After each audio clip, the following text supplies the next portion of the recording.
Hello student, how are you? Fine, good.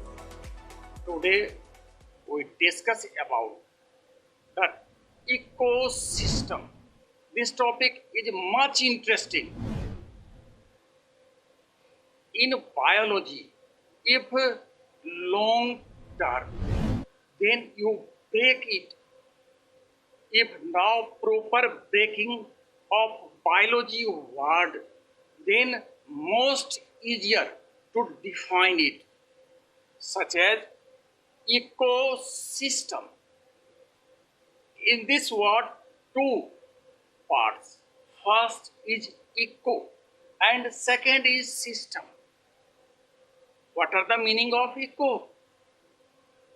Parts of world.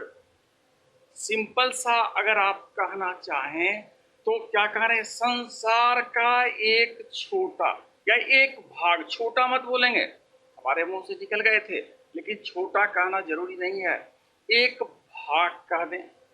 दूसरा क्या term है, system. Second is system. आप देखेंगे जो इसमें क्या लिखा हुआ है, कोऑर्डिनेटिंग। कोऑर्डिनेटिंग का आप मीनिंग समझते होंगे। तो if two terms combine together, then gives the definition of ecosystem.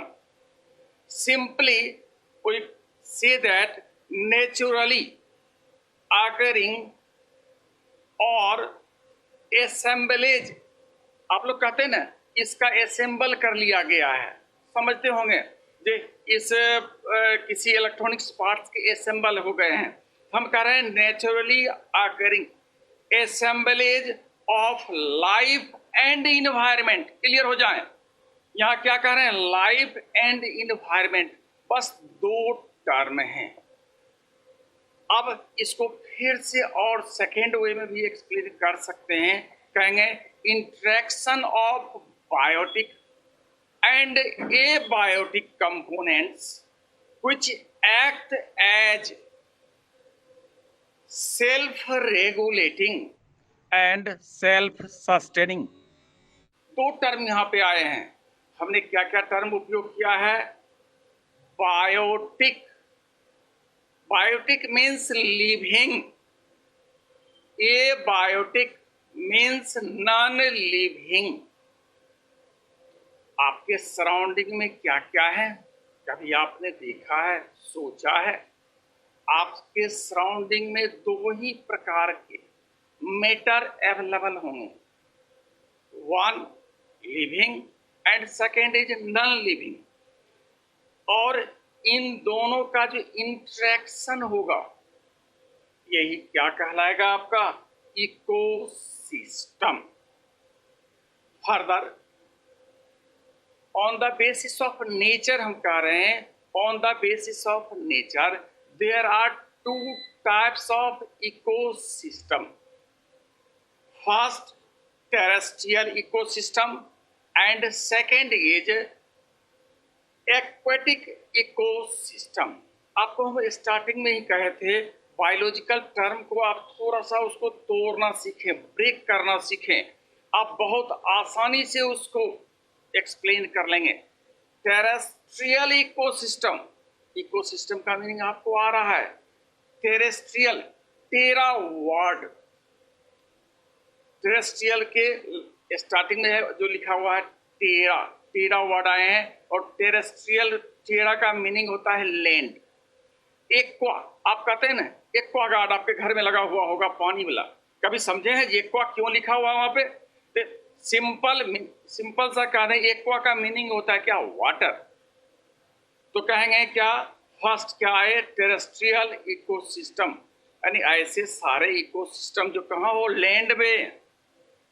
दूसरा क्या है, कहेंगे सर इसका एग्जांपल बता सकते हैं? क्यों नहीं, आपका फॉरेस्ट, सिंपल वे में आपके फॉरेस्ट हैं, ग्रास लैंड हैं, डिजर्ट हैं, ये सारे के सारे एग्जाम्पल्स हैं किसके, टेरेस्ट्रियल इकोसिस्टम के। अब हम लोग सेकेंड पार्ट चले आवे, एक्वेटिक इकोसिस्टम। आपके अगल बगल में तो नदी जरूर होंगे, रिवर। तो रिवर भी क्या है, एक इकोसिस्टम है। यही नहीं, तो आपके पॉन्ड्स जो होंगे, पॉन्ड्स भी एक इकोसिस्टम है। सी या wetland, all are ecosystem. Further aquatic ecosystem को हम लोग क्लासिफाई कर सकते हैं टू पार्ट में। First fresh water ecosystem and second is marine water ecosystem. आप कभी समझे जब फ्रेश वाटर किसको कहते हैं? आप किस प्रकार के पानी पीते हैं? फ्रेश वाटर पीते हैं या मेराइन वाटर पीते हैं? कभी संभव सोचे हैं इसको? तो फ्रेश वाटर सिंपल सा कह दे जिसमें सॉल्ट्स किसके, NaCl सोडियम क्लोराइड की मात्रा नहीं होती है, वो सब के सब क्या है, फ्रेश वाटर। केवल डिस्टिल वाटर मत कीजिएगा, कहीं डिस्टिल वाटर की बात करेंगे तो थोड़ी सी गड़बड़ी हो जाएगी। तो आपके पॉन्ड्स, रिवर, ये सब के सब आएंगे फ्रेश वाटर इकोसिस्टम में। जबकि अभी कुछ देर पहले चर्चा हो रही थी सी इकोसिस्टम, या कह सकते हैं उसी को वेटलैंड इकोसिस्टम। तो वेटलैंड इकोसिस्टम जो भी हैं ये सबके क्या हैं, सिंपल सा खारे पानी का है, इसलिए इसको समुद्र का जो होगा पारितंत्र ये कहलाएंगे। अब अगले टॉपिक पे हम लोग आते हैं। Further we classify ecosystem on the basis of human interference. On the basis of human interference, ecosystem have two types. First, natural ecosystem, and second is man-made ecosystem. First is natural ecosystem, the ecosystem which form without the help of human beings. Means क्या, nature create this type of ecosystem such as forest, grassland, river, sea, etcetera. ये जितने भी आप देख रहे हैं ये सब के सब जो इकोसिस्टम है, इसको किसने क्रिएट किया है? नेचर। नेचर के द्वारा ये क्रिएट किए गए हैं। लेकिन सेकेंड क्या कहें, मैन मेड इकोसिस्टम कहेंगे। द इकोसिस्टम किसके द्वारा बनेंगे? Form with the help of human beings. आप देखेंगे आपका क्रॉप फील्ड ऑल्सो इकोसिस्टम। आप देख रहे हैं ना सामने क्रॉप फील्ड का डायग्राम लगा हुआ है, या आपके घर का जो एक्वेरियम होगा आप देखे होंगे उसमें मछली तैरते हुए रहते हैं, उसमें कुछ प्लांट लगे रहते हैं। या देखेंगे जूलॉजिकल पार्क, आप लोग बहुत घूमने जाते हैं, वो भी क्या है, एक इकोसिस्टम है। गार्डन, आप अपने आसपास गार्डन लगाए हुए होंगे तो गार्डन हो सकते हैं, डैम हो सकते हैं, ये ऑल आर क्या, मैन मेड इकोसिस्टम। अब फैलाव के आधार पे हम कह सकते हैं on the basis of size, further ecosystem को हम लोग डिवाइड कर सकते हैं टू ग्रुप्स में। First macro, MACRO, macro ecosystem, and second is micro, MICRO, micro ecosystem. हमने पहले भी कहा था आप बायोलॉजिकल टर्म को केवल ब्रेक करना सीख लें तो आपको डिफाइन करने में बहुत आसानी होगी। अभी हमारे द्वारा क्या पहला इकोसिस्टम क्या आया था, मैक्रो, MACRO, मैक्रो इकोसिस्टम। तो मैक्रो का मीनिंग जानते हैं? मैक्रो का सिंपल सा मीनिंग कहेंगे तो लार्जर, बहुत बड़ा, छोटा नहीं, मैक्रो। लेकिन दूसरे हैंड में क्या लिखा हुआ है, माइक्रो, MICRO। माइक्रो का अर्थ होता है छोटा, स्मॉल। जैसे आप बता सकते हैं फॉरेस्ट कैसा इकोसिस्टम होगा? क्या फॉरेस्ट का फैलाव कम जगह में होता है या अधिक जगह में? तो आप कहें नहीं सर, फॉरेस्ट तो लार्ज एरिया में रहते हैं। तो जब लार्ज एरिया में है वो क्या कहलाएंगे? Macro ecosystem. लेकिन सेकेंड हम लोग देखें, माइक्रो, आपका जो एक्वेरियम है कितने स्पेस में है? एक छोटे से जगह पे है। या दूसरा कह सकते हैं क्या, जिसमें जो बहुत कम स्पेस को ले रहा हो, वो सब के सब क्या होंगे? माइक्रो इकोसिस्टम में। अब फर्दर बात आएगी, what are the components of ecosystem. पहले क्या क्या क्वेश्चन आ सकते हैं? तो आपसे पूछा जा सकता है क्लासिफाई इकोसिस्टम। अब यहां से क्वेश्चन अलग हो जाएंगे। हो सकता है कह देगा on the basis of interference of human beings, या कह सकता है on the basis of their size. आप दोनों को क्लासिफाई कर लीजिएगा और दोनों को क्लासिफाई को करके विथ एग्जाम्पल उसको लिखेंगे। अब हम लोग जो डिस्कस करने जा रहे हैं वो है कंपोनेंट ऑफ इकोसिस्टम। अभी जब हम लोग डिफाइन कर रहे थे तो वहां हम लोग कहे थे बायोटिक एंड एबायोटिक कंपोनेंट। कहेंगे there are two components of an ecosystem, first is biotic component and second is abiotic component. What is the meaning of biotic? Biotic means of biotic is living. Simple way में कह सकते हैं जो living. तो living, आप living है ना, आप समझ रहे होंगे, आपके सराउंडिंग में जितने भी हैं, सिंपल सा अगर लिविंग का डेफिनेशन कोई आपसे पूछ दे तो आप क्या बताएंगे? अगर हम आपसे ही पूछते कि आप लिविंग हैं तो कैसे, तो आप क्या बोलेंगे? तो सिंपल सा जान लें, जहां पे आणविक गति, मूवमेंट ऑफ एटम्स जहां जहां होंगे वो सब के सब सजीव होंगे। हमने मूवमेंट नहीं कहा है, गौर करेंगे, हमने कहा है एटॉमिक मूवमेंट या मॉलिक्यूलर मूवमेंट कह सकते हैं। अगर बृहद लेवल पे जाएंगे, सिंपल सा हिंदी में कहेंगे आणविक गति। जिसमें आणविक गति होगी वो सब के सब सजीव होंगे, और जिसमें आणविक गति नहीं होगी वो सब के सब क्या होंगे? निर्जीव होंगे। तो आपके पास अब आ गया जो हम लोग बायोटिक कंपोनेंट्स क्लियर हो गए। जो जितने भी सजीव हैं वो सब के सब आपके क्या हैं? बायोटिक कंपोनेंट्स में आएंगे। अब further biotic components divided into 4 groups on the basis of activities. Activities के आधार पे हम बायोटिक कंपोनेंट्स को कितने भागों में बांट सकते हैं? 4, 4। फर्स्ट क्या होंगे? Producer, second consumer, third transformer, और लास्ट हमारा कौन सा होगा? डिकम्पोजर। क्लियर हो गए? फिर से याद कर लें, देयर आर 4 बायोटिक कंपोनेंट्स या 4 group of biotic components. First क्या है? प्रोड्यूसर। यहाँ पे बहुत सारे प्रोड्यूसर, आगे हम एक्सप्लेन भी करेंगे कि किसको आप प्रोड्यूसर कहेंगे। सेकेंड कंज्यूमर था, थर्ड था ट्रांसफॉर्मर, और लास्ट हमने बताया था decomposer.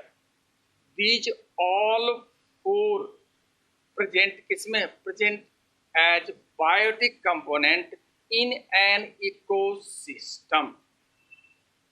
On other hand, abiotic components, all physical factor and non-living factors in a particular area is known as abiotic components। आप कहेंगे सर कौन कौन से? तो फर्दर हम abiotic components को 3 ग्रुप में डिवाइड कर सकते हैं। Means abiotic components have 3 groups. First, climatic factors, edaphic factors और टोपोग्राफिक फैक्टर्स। हमने कितना कहा? 3 कहा। अब कहेंगे क्लाइमेटिक फैक्टर में क्या है? तो क्लाइमेट जैसे ही आप बात करते हैं तो आप समझने लगते हैं क्लाइमेट कहने का मतलब होगा टेम्परेचर, सनलाइट, वाटर और विंड। ये 4 किस्में आएंगे तो होंगे क्लाइमेटिक फैक्टर। लेकिन एडेपिक फैक्टर हमने कहा है। एडेपिक कहें, एडेपिक कहने मतलब सॉइल एंड सॉइल कंटेंट्स जितने भी होंगे ये सब के सब किसमें हम लोग डिस्कस करेंगे? एडेपिक में करेंगे। और लास्ट हमने क्या कहा है? टोपोग्राफिक। अब टोपोग्राफिक आप तो गए होंगे तो आप देखे होंगे कि आपको 2 तरह का, कहीं आपको प्लेन एरिया मिला होगा, दूसरा क्या होगा? कहीं स्लोप होगा। अगर आपको पहाड़ और पठार वाले क्षेत्र में आप रहते होंगे तो देखेंगे कहीं पे स्लोप मिल जाएगा, कहीं आपको क्या मिलेंगे? आपको माउंटेन मिल जाएंगे या कहीं वैली मिल जाएगी। तो ये जितने भी हैं ये किस में आते हैं? टोपोग्राफिक फैक्टर में आते हैं। तो ये भी क्या है? ये बायोटिक कंपोनेंट्स हैं। अब तो क्लियर हो गया होगा। जैसे आप देख रहे हैं यहाँ पहाड़ दिखाई दिया जा रहा है। इस पहाड़ पे क्या है? स्लोप भी है। इसमें क्या है? नीचे घाटी भी है। और प्लेन एरिया से तो आप परिचित ही हैं। अब हम लोग क्या करें? बायोटिक कंपोनेंट्स को फर्दर एक्सप्लेन करेंगे। इससे पहले यहाँ से क्या क्या क्वेश्चन आ सकते हैं? आप सबसे पहले कहेगा classify the biotic component on the basis of activities. तो अभी हमने बताया है आपको प्रोड्यूसर, कंज्यूमर, ट्रांसफॉर्मर और डिकम्पोजर। इसी प्रकार के सवाल एबायोटिक से भी आ सकते हैं।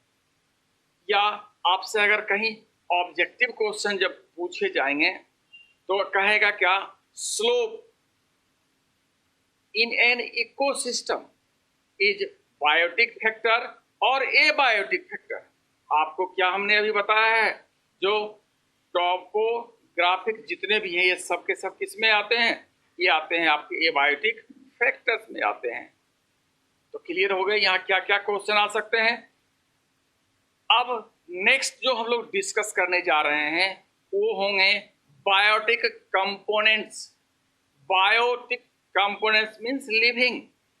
बायोटिक कंपोनेंट्स में फर्स्ट हमने क्या कहा था? प्रोड्यूसर। याद करें, प्रोड्यूसर। तो प्रोड्यूसर मींस क्या? ऑटोट्रॉप्स।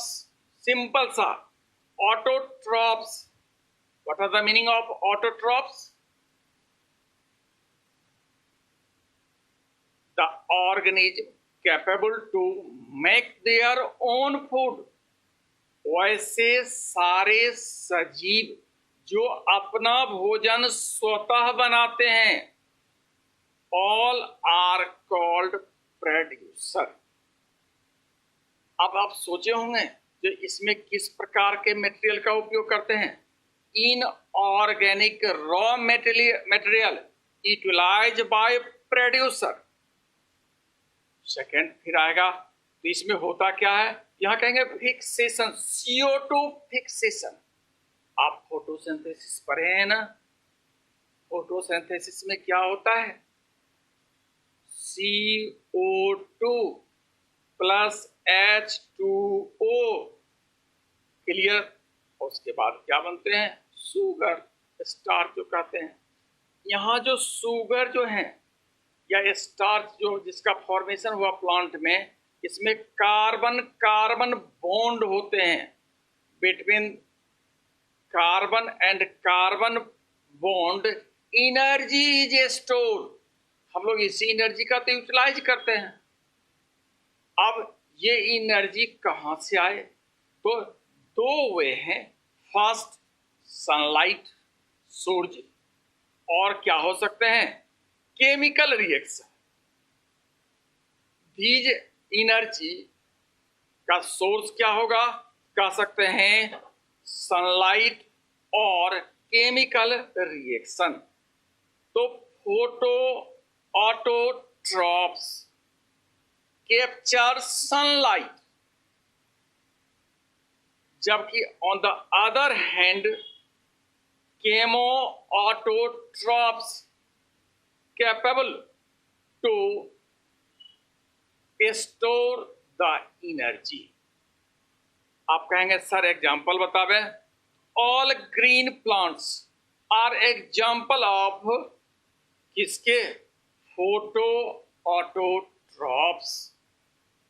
लेकिन इसमें एक अलगी भी आते हैं जिसको जरूर याद रखिएगा, क्योंकि हम लोग जानते हैं जो प्लांट तो भोजन अपना बनाते हैं, लेकिन blue green algae capable to synthesize their own food also. इसी तरह केमो ऑटोट्रॉप्स का एग्जाम्पल बतावे तो क्या होंगे? कहेंगे केमो ऑटोट्रॉपिक बैक्टीरिया, सबके सब जितने बैक्टीरिया है सब के सब। तो यहां से हम लोग क्लियर हो गए।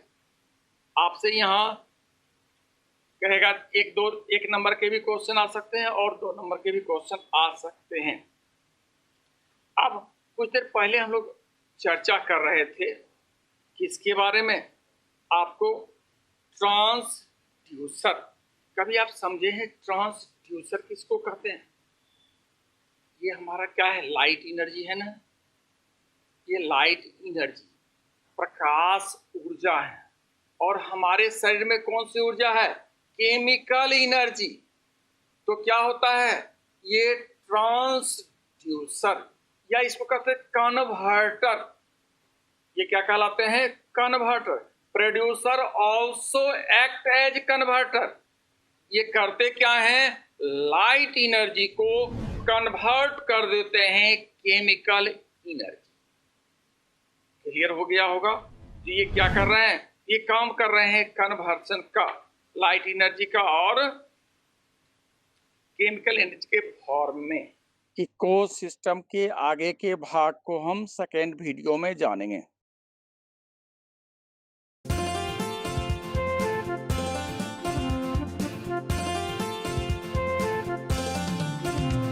नई जिंदगी की नई पाठशाला, नई जिंदगी की नई पाठशाला। जीने का तरीका सबका अब है बदलने वाला, जीने का तरीका सबका अब है बदलने वाला।